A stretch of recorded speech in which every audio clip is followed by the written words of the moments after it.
اللہ صلی اللہ علیہ وسلم نے فرمایا، میں محمد ہوں، میں احمد ہوں، میں ماہی منانے والا ہوں، میرے ذریعے سے اللہ تعالیٰ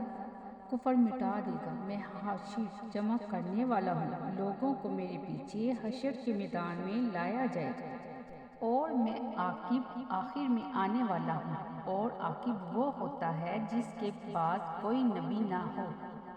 رسول اللہ صلی اللہ علیہ وسلم نے فرمایا، کوئی ایسا شہر نہیں ملے گا جسے دجال پامال نہ کرے گا سوائے مکہ اور مدینہ کے۔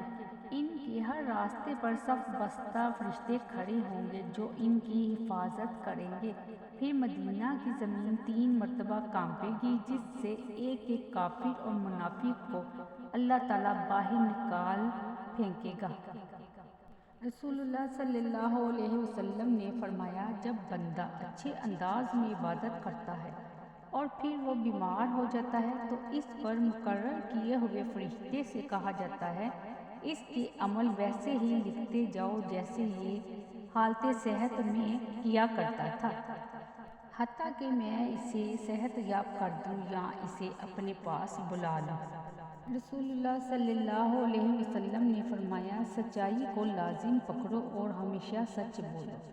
کیونکہ سچ بولنا نیکی کے راستے پر ڈال دیتا ہے اور نیکی جنت تک پہنچا دیتی ہے۔